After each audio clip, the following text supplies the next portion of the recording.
43 to 48, and if I'm not mistaken, that ends Prahlada's prayers. The final verses are Lord Nrsingadev's response to his prayers, and then the chapter ends. So 43 to 48, kind of a mixture, is not exactly a theme. There's a carryover from the verses this morning, the prayers this morning of the uncontrolled senses, where Prahlada was characterizing himself as a fallen,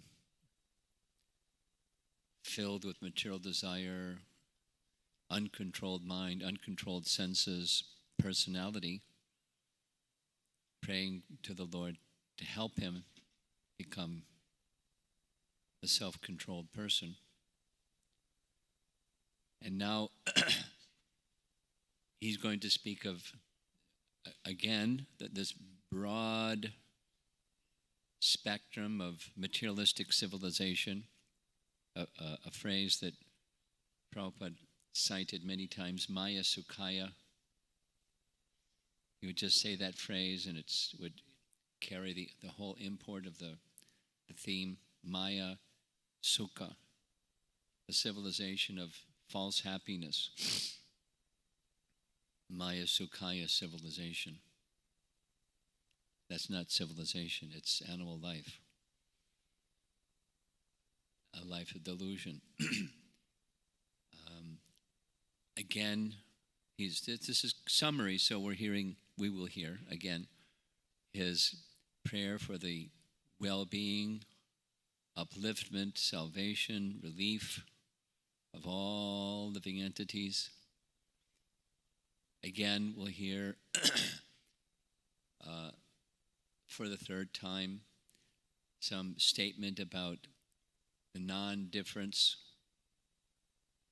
of everything in connection to the personality of Godhead. As we heard earlier, if you recall, that provides an impetus for the position of dasya, staying always in the position of the servant of the Supreme Lord. He has anticipated, and it'll happen. The Lord will ask him to take a benediction. And we'll hear some more about that this evening, the final verses. He just wants Narada association, and he doesn't want a relation. He wants a relationship of servant and master and nothing else. And the servant and master relationship supported or sustained by the association of Narada and such persons as him. Like the earlier question, what's the mode of, it's just listen carefully, in the mode of his exhibition, appeal for devotional service, it's in every single verse. So, Maya Sukhaya civilization, seeing it, he was praying for his upliftment and everyone's upliftment. Now he's expressing his concern. Shoche tato vimukha cetasa.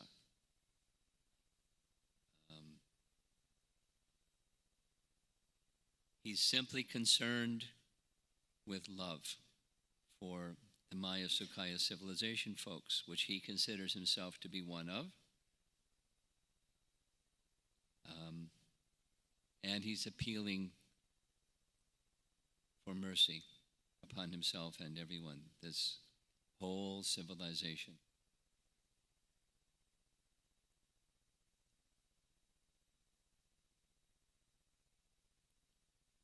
O best of the great personalities. They're all afraid of material existence. Wherever I stand, he's just short while ago said, well, it's not possible for him to self this way because of the club. He's speaking a little differently. As this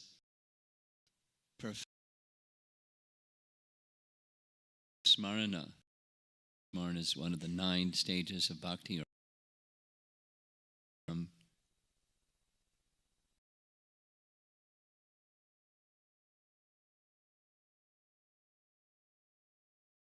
With that Vishnu Mana question about the it's goes is where the mind is absorbed in. The mind goes, directing the mind to the shelter. There's not an option.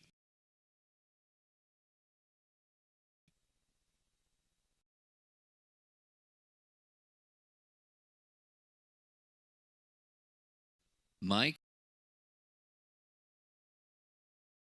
the fools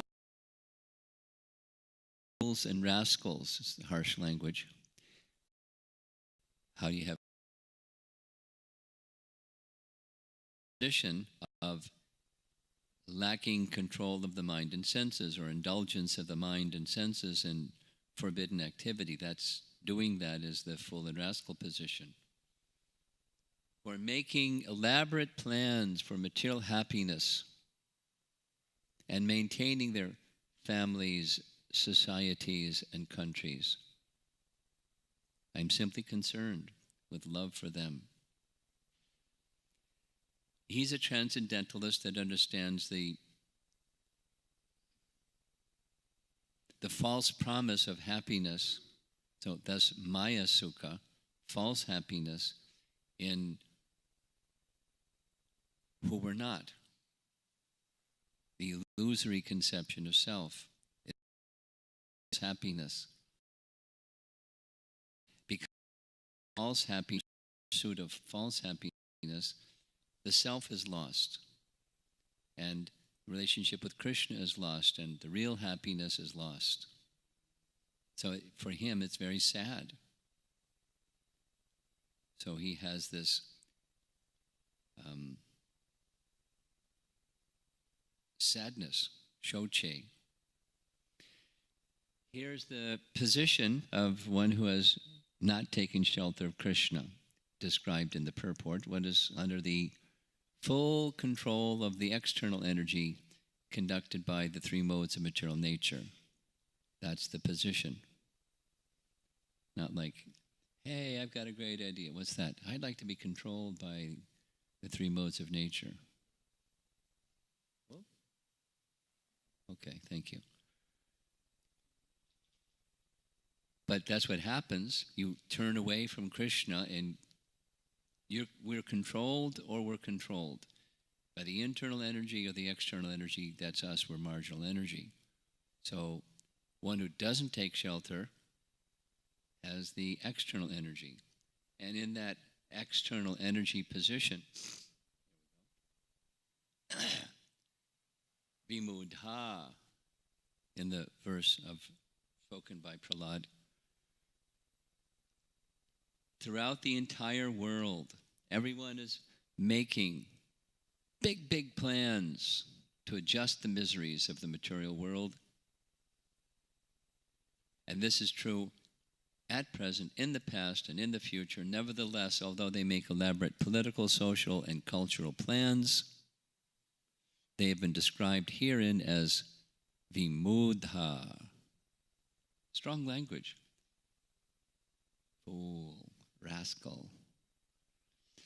Maybe you've seen, there's a little video of Prabhupada sitting in the garden in Los Angeles. On one side is his quarters, and then there's the temple, and the other side there's a garden. And because the climate in Southern California is very nice, Prabhupada liked to go sit in the garden, and that's, instead of greeting guests in his quarters, he'd go outside and sit in the garden, sit in a nice chair. And so in one video, there's all these, looks like, well-educated, well-dressed professors. And they loved Prabhupada. They had deep regard for him, and they loved Prabhupada. They didn't become sadhakas, but they had deep regard for his quality and the power of his Krishna consciousness. So one said, Swamiji, you use such strong language. You call persons like us rascals and fools. And Prabhupada gave some answer like this. They gave some suggestion. Why don't you say that they're, attracted by the illusory energy, and then something like that. And Prabhupada said, fool and rascal, that's the summation of being attracted by the illusory energy, and smiled and laughed, and they smiled and laughed. And so he's like jabbing them, and they're taking it. They just want him to tone the language down a little bit, Swamiji.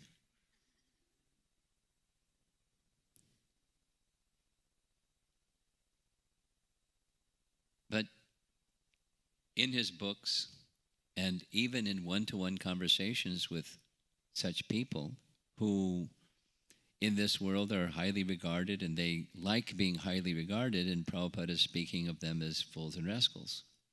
And they're taking it, saying, Swamiji, make the language softer. But that's the language of Prahlada, and it's the language of Krishna and Bhagavad Gita. So that's how Prabhupada would justify. I have to speak what Krishna says. Of course, he was discriminating with the audience. So this materialistic civilization, making adjustments with the miseries.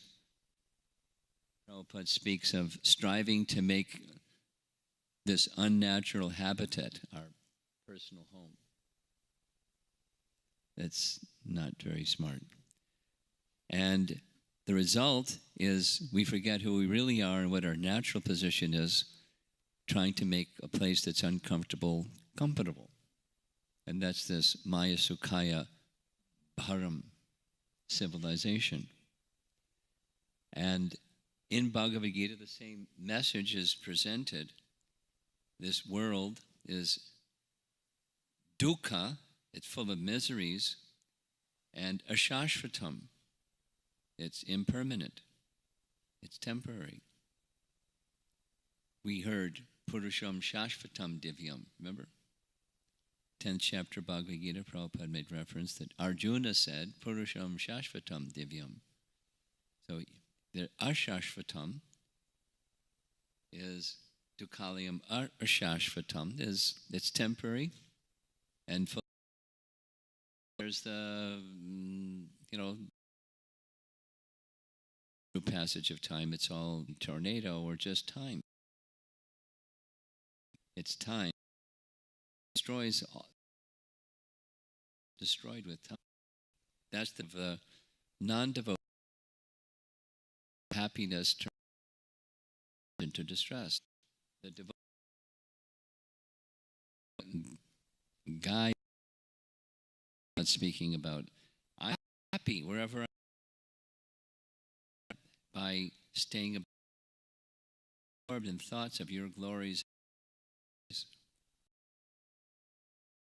Can't do that because mind is cluttered desire, but now it's in a different mood.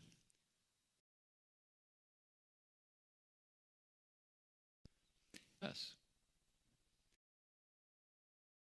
And of the Supreme Lord, the distress, because about being pushed off. Lord Vishnu smash and the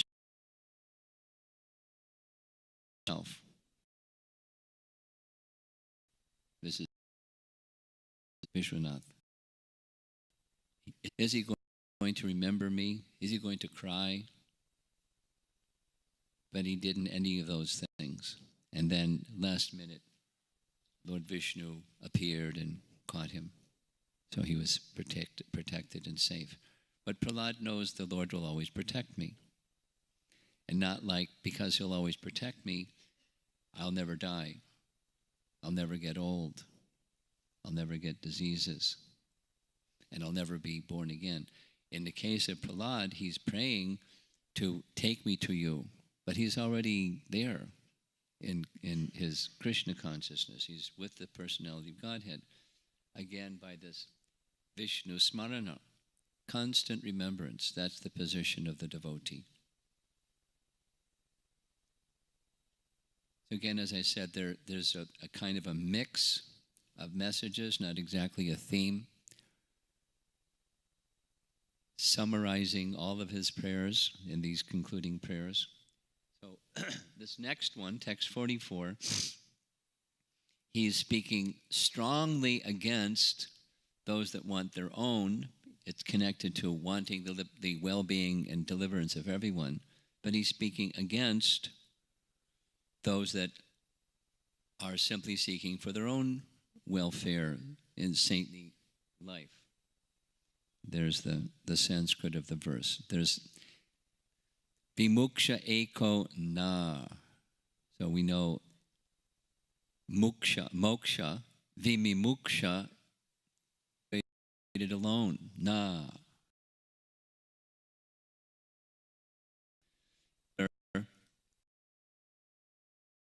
The welfare of others. And somehow, I don't know why.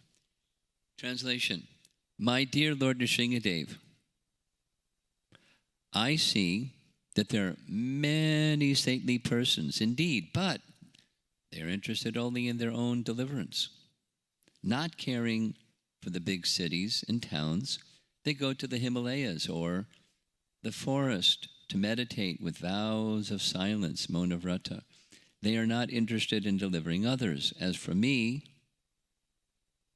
Vimimuksha eko na, I do not wish to be liberated alone, leaving aside all these mudhas, kripanas, fools and rascals.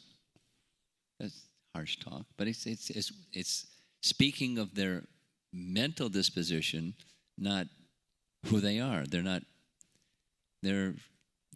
object of his affection. I know that without Krishna consciousness, without taking shelter of your lotus feet, one cannot be happy. Therefore, I wish to bring them back to the shelter of your lotus feet. Now this phrase, vimimuksha eko na, was used in a different way by Bhakti Siddhanta Saraswati Thakur. There's a whole lecture and some writings. The writings called Dushta Mana. Oh, wicked mind. Seeking adoration from the public by going to a secluded place, imitating the 6 Goswamis and simply engaged in solitary bhajan. Think of sense gratification and honor and praise. So he instructed his followers,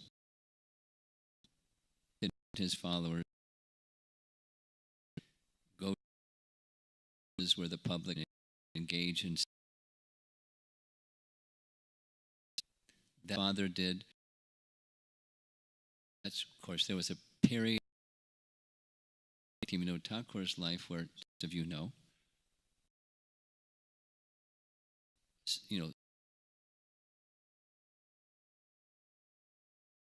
and when staying with his father in Puri, there's a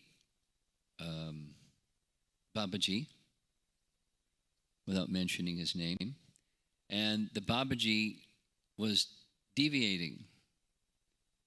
He was a charismatic Babaji, had lots of followers, and he was deviating by making up a mantra and having his followers chant that mantra that had improper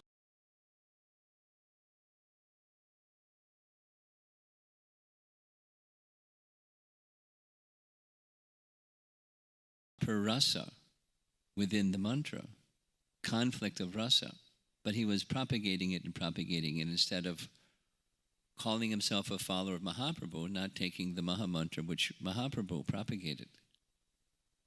And then worse, like that's okay, but worse is his leading follower, he had dressed as a gopi, saying he's training him by dressing as a gopi to become a gopi. Saki Beki, it's called. So he was propagating both of these things. Locked horns and, blasted him personally and publicly. And this man had a lot of followers. He was a popular, charismatic guy. And Bhaktisiddhanta was not foolish, but he was fearless. And it was creating such an uproar that his father, Bhaktivinoda Thakur, said, this could be very dangerous. So instead of your staying here, why don't you go to Mayapur and just chant Hare Krishna? So hearing that from his father, he went to Mayapur and chanted Hare Krishna. He took a vow that he would chant 3 billion names. And to do that vow, it took him 8-9 years, and he was chanting the same number of rounds as Haridas Thakur every day. He was qualified like Haridas Thakur, who was like out of sight already, qualified. It's inhuman. Think about it. 3 times 64 rounds a day. Maybe some of you, probably a number of you have on Krishna Janmastami, or when we have japa retreats, chant 64 rounds. Try chanting 3 times 64 rounds. And then try doing that every day. And try doing that every day for 8-9 years. It's not human. It's superhuman.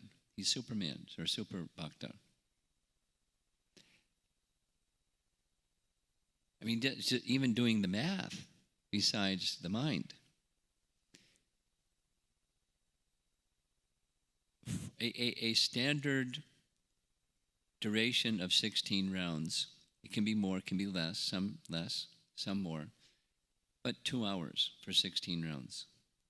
So 16 rounds times 4 is 64 rounds, is 8 hours. Times 3, 24 hours.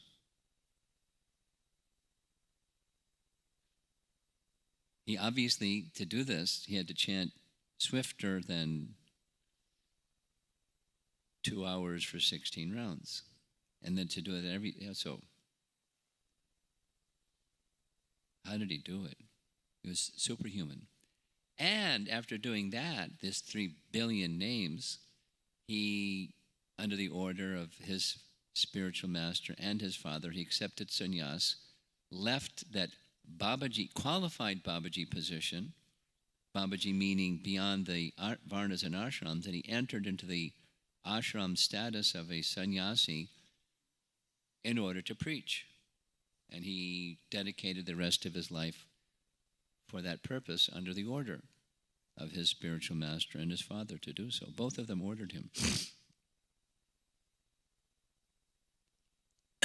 So, although he was capable of solitary bhajan, he cautioned against it, more than cautioned. He sternly instructed not, because people who did so, it was imitation only, not qualification at all. And it was bringing disturbance to society, because being not qualified, yet getting some attention as if they were qualified, they misused it in the form of prideful activity. Well, just because that principle a little bit further. Another nice example of this compassion for others is Vasudeva Datta. Not so much spoken of in Chaitanya Charitamrita, but when Lord Chaitanya spoke of Vasudeva Datta in the language of Krishnadas Kaviraj, he would speak about him as if he had 10 mouths. Now, sometimes, meaning he couldn't stop talking about him. Now, sometimes he would speak as if he had 5 mouths or 3 mouths, but Vasudeva Datta, the tally went up. He loved speaking about Vasudeva Datta. So the narration in Chaitanya Charitamrita is that Vasudeva Datta, one of the leading Vaishnavas in Mamgachi in Navadvip, he would come with the devotees every year to attend Rath Yatra, stay for the rainy season in Puri, and then go back. And before going back, there would be some discussion. Lord Chaitanya would give some instructions to each of the devotees, in which they would sustain their lives for the next 8 months till the next rainy season came and the next Rath Yatra. So Vasudeva Datta made a request. Instead of asking for an instruction, he requested Chaitanya Mahaprabhu, please deliver all living entities. My heart breaks to see the suffering of all the conditioned souls. Therefore, I request you to transfer the karma of their sinful lives upon my head. Let me suffer perpetually in hellish condition, accepting all the sinful reactions of all living entities. Please finish their diseased material life. If you think they're too sinful to deliver them all, transfer their sins to me. I'll take the sins, suffer, deliver them, please. And Lord Chaitanya then said on many occasions, I am Vasudeva Datta's man. He has purchased me. I declare it again and again, I am his property. He can do with me whatever he likes. He can sell me in the marketplace for any price he likes. I am his property. I say it again and again. I am the property of Vasudeva Datta. So, and again and again. So, Mahaprabhu was very pleased by that compassion. And another answer is because of your bhakti, there's no question of sinful activities coming to you. Please understand, because of your devotion, they're already delivered. Because of your devotion and your feelings of compassion for those who you're feeling compassion for, please understand, they're already delivered. Very wonderful. So this para dukkha dukhi position of Prahlada shared by other great Vaishnavas.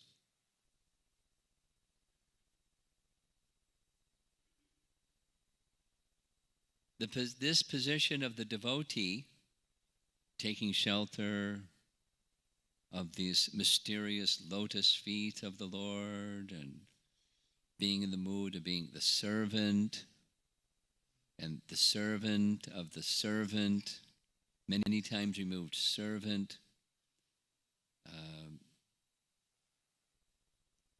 Karmis and Gyanis don't get it, because karmis want to enjoy through fruitive activities, and Gyanis want to enjoy by speculative power to become one with the Supreme. So this mood of servant of the servant of the servant of the Supreme Lord, it doesn't compute. Karmis are busy trying to be happy through material adjustment, and Gyanis are trying to become happy by becoming one with the Supreme. But Chaitanya Mahaprabhu's teaching is all of these desires, kami, makes the mind ashanta. Bhukti, mukti, siddhi, kami, sakali, ashanta. The mind becomes disturbed. But for the devotee, nishkam, That's the position of Shanta. Because a devotee of the Lord is desireless, he's peaceful. Fruitive workers desire material enjoyment. Jnanis desire liberation, and yogis desire material opulence. Therefore, they are all lusty and cannot be peaceful. But through the medium of bhakti, all of that becomes cleansed, and the devotee,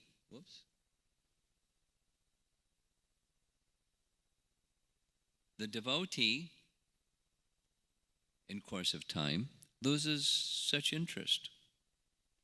He is not interested in so-called, this is Prabhupada's purport, meditation in the Himalayas, this nirjan bhajan, secluded spiritual practice. Rather, his interest is in the busiest part of the world, where he teaches people Krishna consciousness.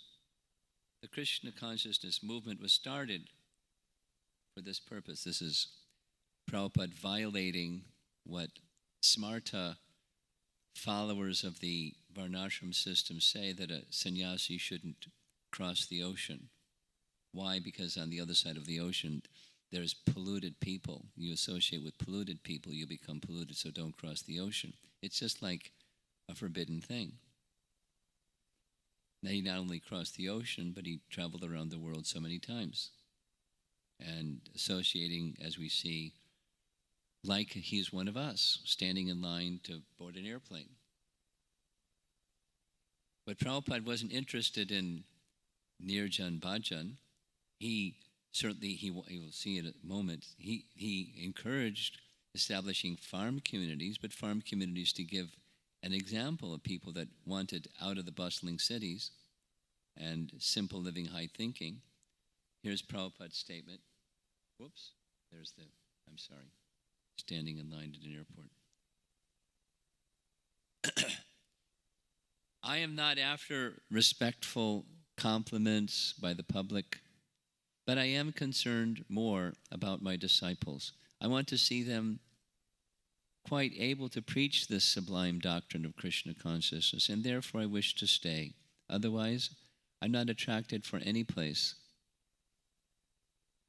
either hell or heaven. And this is 1968, quite early in the Hare Krishna movement. Where would you like to stay? Any place. I want to extend to my disciples this Krishna conscious opportunity. And so one of those Krishna conscious opportunities away from the bustling city was in rural projects. But again, his statement at the purpose of ISKCON, number 6, was bring the members closer together for the purpose of teaching a simple and more natural way of life.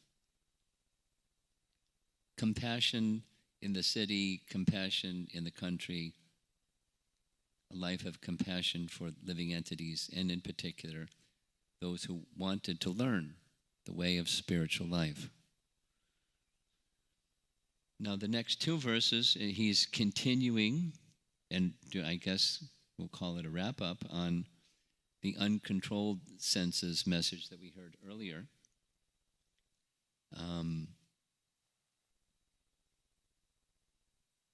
From Bhagavad Gita, chapter 3, we hear the senses are strong like serpents, but when engaged in the Lord's service, they become harmless, like serpents with broken fangs. The senses that are uncontrolled and the senses that are controlled. That's the topic, so I'm doing this little preview. Bhagavad Gita painting that Prabhupada had the devotees create is the horses are like senses. There's this hierarchy, and it's backwards in material life. The senses are dictating, and the steering mechanism, the reins, are unable to control the senses, and therefore the intelligence, the driver, doesn't have control of the senses. And the poor passenger in the back, look at the fellow. Very fearful condition due to unbridled senses. So there's a teaching connected with this from the 3rd chapter Bhagavad Gita, famous verse, Indriyani Paranyahur.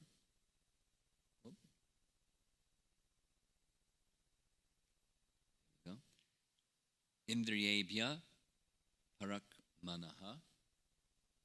So, working senses, indriyas, are superior to prakriti. And mind is superior to the senses, intelligence is higher than the mind, and the soul is even higher than the intelligence. So the whole hierarchy here is the well-being of the soul and putting the soul as the director of the intelligence. That's when Krishna gives spiritual intelligence, then intelligence becomes the driver of the machine. And then the mind is like reins and the horses are like senses and everything's in proper order when there's the well-being of the soul. But the Maya Sukhaya civilization doesn't get it. They do it backwards. Prabhupada writes,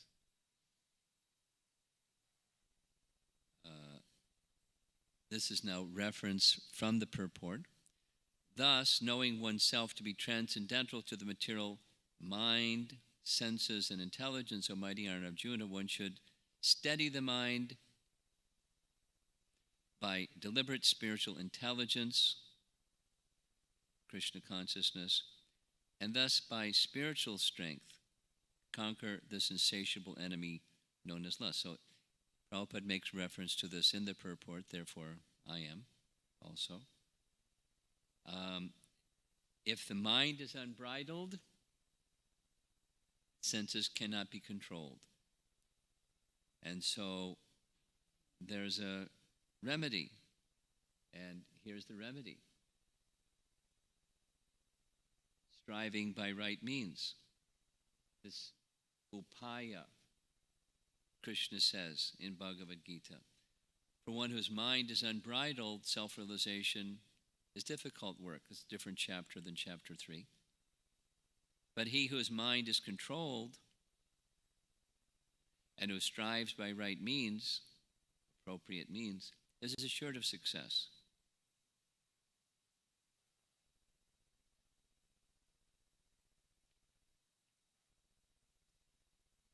Prahlada's speaking of this as well.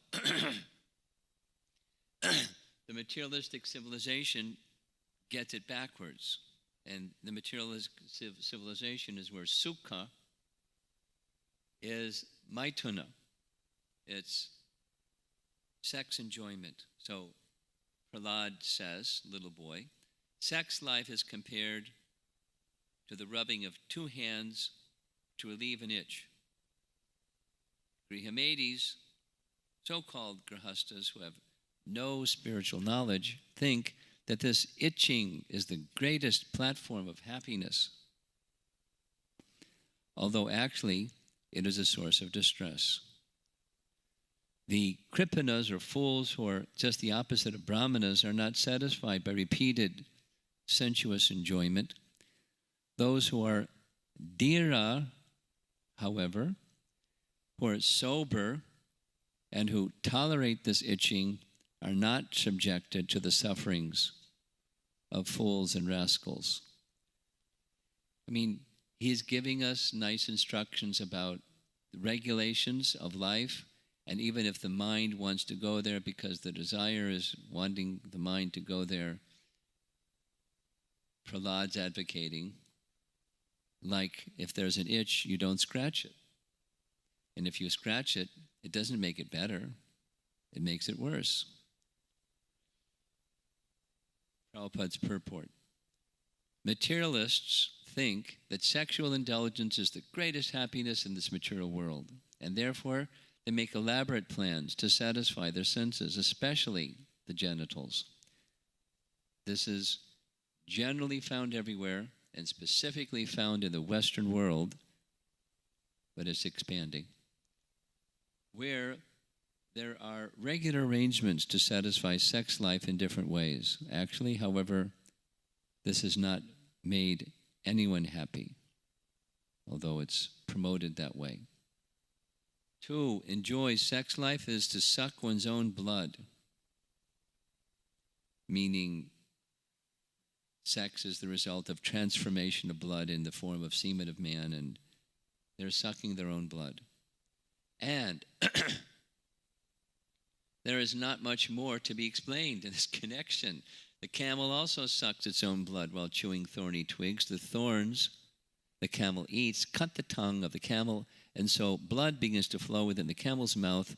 The thorns, mixed with flesh blood, create a taste for the foolish camel, and so he enjoys the thorn-eating business with false pleasure. Now, I had the opportunity to watch this, the camel part. I was in Rajasthan and going for a walk, and there was a bunch of camels, and they, with their long necks, were eating thorns. You could see the blood dripping down the corner of their mouth, and exactly as is being described. Yummy. One of the references that Prabhupada would make in this connection regularly was Juvanacharya's verse. Since I have been engaged in the transcendental loving service of Krishna, realizing ever new pleasure in him, whenever I think of sex pleasure, I spit at the thought, and my lips curl with distaste. Prabhupada explains, Yamunacharya had formerly been a great king who enjoyed sexual happiness in various ways. But since he later engaged himself in the service of the Lord, he enjoyed spiritual bliss and hated to think of sex life. If sexual thoughts came to him, he would spit with disgust.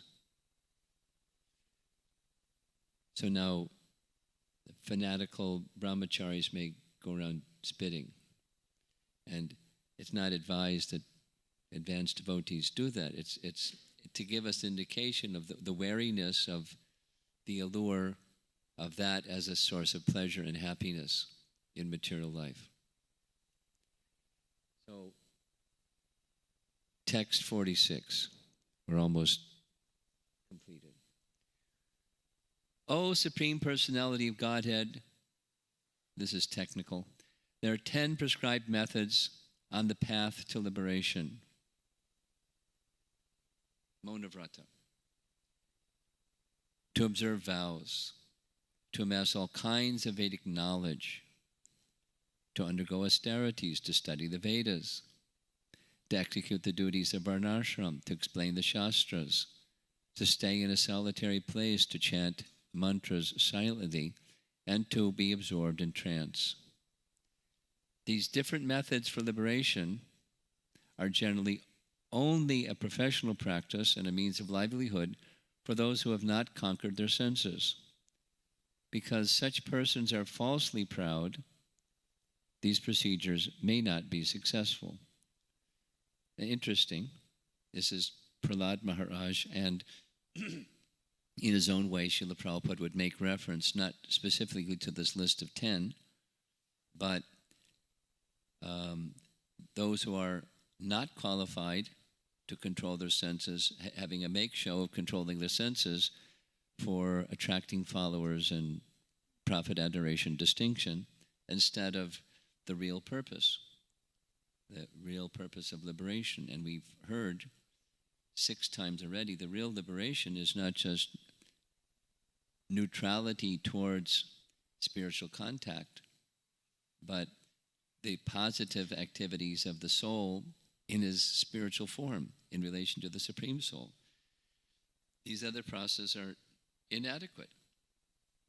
However, in circles, particularly in India, but now moving outside of India, there's different techniques.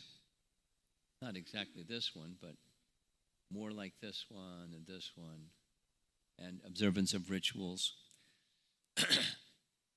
However, what we hear from Prahlada, I underlined it, highlighted it, there's a tendency that such persons who are practicing these things, they're interested in attracting attention to themselves rather than liberation. So it's Pride is the result. So there's beneficial activities or piety in different forms. And when that piety is joined with a lack of controlled senses, this is Prahlada's way, or a heart that's impure, then I become at the center. And pride is the result. And pride blurs one's vision of seeing Krishna. You can't see properly. It's just the default. So here's a graphic to show limited and insentient living entities may engage in, like this, meditation on a candle or meditation in some other way. However, the descending mercy is different. It's unlimited. This one.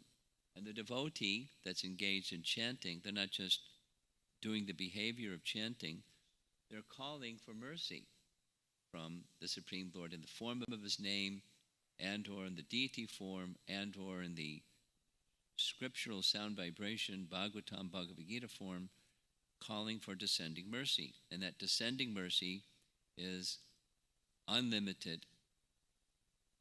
And there's a relationship, reciprocal relationship between the chanter and the name or the person, or the devotee worshiping the deity and the person, or the person engaged in devotional service, like Prahlada is requesting, and the receiver of that devotional service, ultimately, the personality of Godhead. So, Prabhupada writes, the real purpose of human life is to attain liberation from material entanglement. And as mentioned, these 10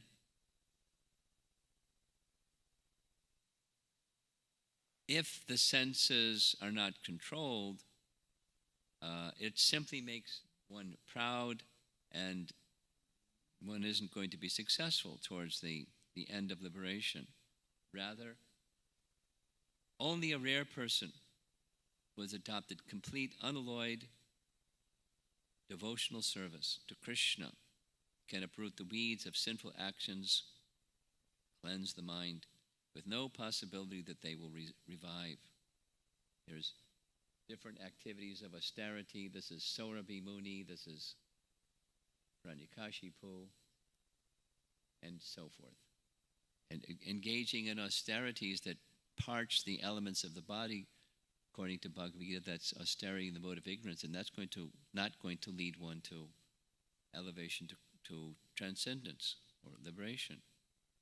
Rather, the devotee can achieve this simply by devotional service, like chanting, just as the sun can immediately dissipate fog by its rays. This is paraphrasing a verse from Canto 6.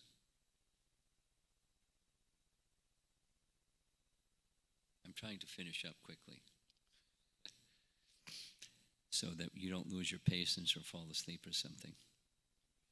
There's a lot of, this is a summary review. These are not new points, so I'm purposely going quickly. The advocacy of Prabhupada in the purport is this one. Kevalaya Bhaktya Vasudeva Parayana. The same as reference of this one. Kechit Kevalaya Bhaktya Vasudeva Parayana Agham Dunvanti Karjneya Niharam Eva Bhaskaram. That's this verse that I just recited. So instead of this one, it's Kevala Bhakti is preferred. So Prabhupada writes, if one simply engages in devotional service to the Lord, all these 10 methods are automatically observed. If you have $1 million, you have $10 and $100.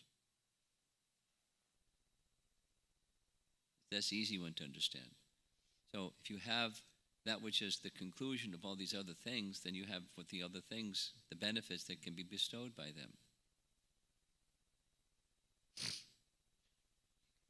The indication in the purport is, Prahlada Maharaj is citing these, that for those that don't have control of the senses, that may be helpful if they're like, I don't want to serve Krishna. Give me something else. I'm proud. I don't want to be a servant of anybody. Okay, you can do these austerities and these other things. It's for the Ajitendriya folks. But for the devotees, it's a subset, it's included. Sarvopadi Vinir Muktam Tat Paratvaina Nirvalam.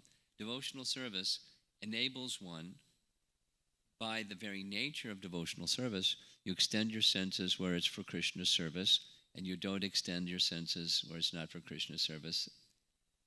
End of story. It's Krishna's, the senses are controlled. And the mind that's fixed upon the purpose of serving Krishna, the mind is controlled. Bhakti takes care of it. And the converse is, you do the other ones without bhakti or service of Krishna, and it's incomplete and temporary. We're almost done for this session and his prayers. So the next 47 of 48, Krishna is the cause of material causes and effects. We know this teaching from Brahma Samhita, the first verse, Ishvara, Parama Krishna Satyat Ananda Vigraha Anadir Adir Govinda Sarva Karanam. Krishna is this cause of all material causes and effects. So in this world, technology or engineering or computer IT or what, cause and effect. You wiggle this over here and something over there wiggles. Oh, cause and effect. I got a PhD, now I got a job. Cause and effect. But what's the cause of those causes that make the effects? Nobody knows. No empiric science for that one. But Prahlada Maharaj can disclose, and he does. Here's the verse. By authorized Vedic knowledge, one can see that the forms of cause and effect in the cosmic manifestation belong to the Supreme Personality of Godhead. For the cosmic manifestation is his energy. This is this non-difference message once again. So here's the image. Both the cause and effect are nothing but energies of Krishna. So here's examples. We heard the example, the cotton is the cause of the thread, and the thread is the cause of the cloth, but you don't see the cotton in the thread, and you don't see the thread in the cloth. You just see the cloth. But where'd the cotton come from? And all the other examples. Cause and effect. And then there's prasadam. Hopefully it's prasadam. Or this example is commonly given by Srila Prabhupada. There's the water, which is one of Krishna's energies, and then the sun evaporates the water, the forms of a cloud, and then it comes down in the form of distilled rain, distilled water. But it's just energies being transformed under the direction of Krishna, who the energies come from. Maya Jakshena Prakriti. And whatever there is, he's the cause of all causes. Therefore, that's a sign we're ending. Wrap up. Therefore, O my Lord, just as a wise man, by considering cause and effect, can see how fire pervades wood, those engaged in devotional service can understand how you are both the cause and the effect. Got it? You want an explanation? Here's a table, and within the table there's stored fire. How'd the stored fire get there? Well, by photosynthesis. It's the sun's energy, its fire, transmitted through sun rays, was captured by the leaf of a plant or tree, and now it's stored in but there's fire here. So where'd the sun come from? Where this whole setup come from? He's the cause of the causes and he's therefore also the cause of the effects of those causes. And then similarly, last verse for this morning, the Abhideya feature is again spoken of. So he's facing the Supreme Personality of Godhead, Lord Nrsingadev. In this case, he's in his lap. But he's facing the Supreme Personality of Godhead, offering prayers, saying, "O Supreme Lord, you are actually everything. You are the air, the earth, fire, sky, and water. Indeed, you are everything, subtle and gross." So that sounds like pantheism. God is nature. There are some people that hold that view. God is nature. And then bump it up a little bit, and then there's the controllers of nature, and then pantheists are demigod worshippers. That's another interpretation of pantheism or polytheism. God is nature, controllers of nature. There's many gods. 1, 2, 3. So this Abheda says, no, these elements and the controllers of those elements are manifestations of the source of everything. Prahlada understands it. You are the objects of sense perception, the life airs, the five senses, the mind, consciousness, and false ego. No, they're representations of him in the sense that they are his energies, not that they are the energetic, because energy and energetic are different. That's the difference feature, and the non-difference feature is indicated by Prahlada. The material elements and anything expressed either by words or by the mind is nothing but you. End of this section. I am your devotee, and I know why I'm your devotee, and it's not some sentiment. It's with full knowledge, as we said at the very beginning. He was infused with Brahmagyan, spiritual knowledge, and spiritual knowledge includes knowledge of matter, because matter is resting on spirit, and spirit is resting on Krishna, and he knows Krishna because he's a devotee. So he has all of this at his disposal, and he's not bragging about it, he's offering very humble prayers. All of these prayers are meant for our benefit, to nourish. Who is this we're worshiping? As Prabhupada would say, in different religions they say God is great. But how great he is, they do not know. And so helps us propose our acceptance of him as God and worship him. Worship him. God is great. Krishna consciousness. God is very great. Sambandha Gyan is understanding the greatness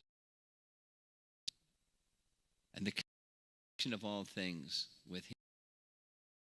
How great is he? Saying the young boy or they pull the leaves off the daisy. And let you this way.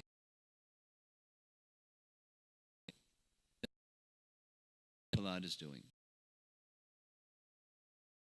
limited, and it's not their sentiment. There's with his love have different natures, and some people are scared, and so they're like Even with peers, I'm going to be careful because I'm scared. I don't want that material stuff that happened when I had friends. It was, it wasn't really friends. It was exploitation, mutual. And largely, I'm, thinking myself the victim of that. But, we're participants in being. Yeah, so evolution is mature in Krishna consciousness, and then one can be, that's the solution. It's immature. And, it's not mature. With Krishna, there's restriction. The candle, because it's not a set being on the other. And Maharaj, on the devotional service or in journey in pure devotional service, I find myself getting very uncomfortable at the place where I am, and I kind of, maybe I'm impatient or fruitive in reaching the goal, early, quickly. And sometimes I hear comments from other, devotee friends saying, well, we can relish the place we are at. The journey itself is sweet. And so I was just wanting to hear more about how do we treat the stage we are in, like my stage is this impurity and some desire. We had a whole Gita Nagari theme, acceptance and progress. Go back and listen to those. It's like, abundant response to that question.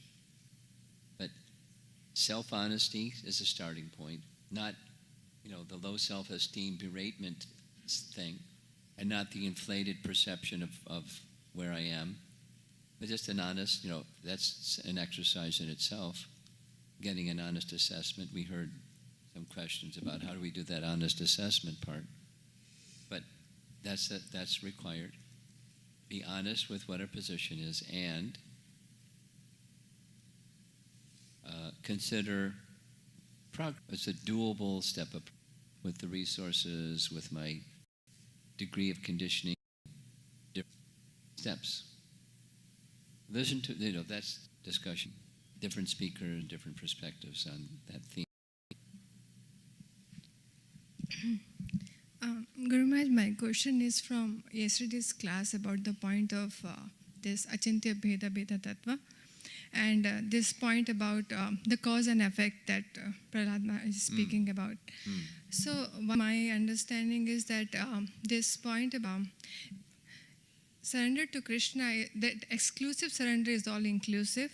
Yes. And then in that all-inclusiveness comes relationship with the material energy or things around me. Yes. And it's toward material energy. Yes. I cannot come out of material energy with attitudes. Right. So, like one of the attitude I was reflecting was this attitude of victim, or this mentality of as if the victim mentality, as if the suffering is caused to me by something outside of me, or there is someone else responsible for my suffering. Well, when I'm hearing your question, I'm hearing what I thought an earlier question is, the inimical or negative or fearful attitude towards things outside of me. And so, in the beginning, I keep a distance. But I keep a distance because, in a way, that are detrimental to the atmosphere around me, the people in me, and the energy around me is not wholesome. So in the beginning, some extra precaution. That's not mature. So now, I'm doing that, or I need to do that because I'm this little seedling that needs a fence around it. But so maturing means, in course of time, I'm not like putting myself in a race or something.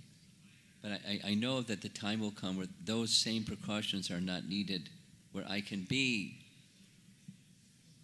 in a place where there's sense gratification around me, even my favorite kinds of sense gratification, and I can remain undisturbed.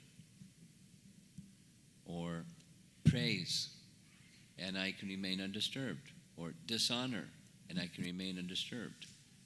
But so it's like an incubation chamber is needed initially. The womb of the mother is needed before the child is born, and then the attention and affection of the mother is needed before the child can start becoming a little independent. And so there's a natural process for spiritual growth, and we do it in steps. Is that? Yeah, I can say specifically what I was connecting this with. So like Prahlada Maharaj is not feeling, there is no sense of being victimized by his father of whatever he did. And there was like, from a material perspective, we can say no one can be as abusive as that to a child. Now, when I look back in my relationship with my parents, there is no sense of abusiveness, but yet this sense of like, I still carry resentments, or I'm still carrying expectations. And in that expectations, I'm not really in a service mood. So that's where I was connecting. So, what to do? It's similar question, but primarily it's bhakti, and knowing that bhakti will take me to the place where expectations will reduce and forgiveness will be there instead of resentment. But if I just work on the resentment, overcoming the resentment and diminishing my expectations, it's not sustainable. The mind will go back. Even I may go up, the mind will go back. Bhakti is needed. It doesn't mean don't do those other things, but bhakti is first. And then whatever becomes more sustainable, the cleansing of the mind is needed, and the modes of nature influence is needed.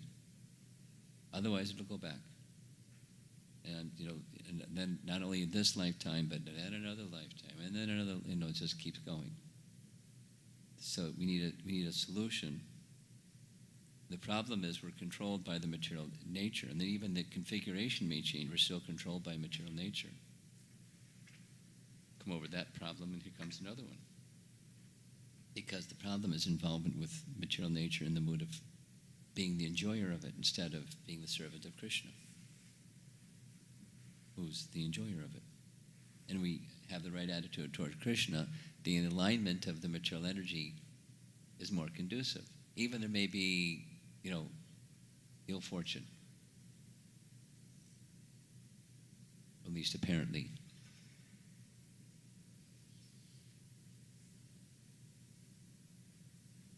Are we done? Srila Prabhupada ki jai.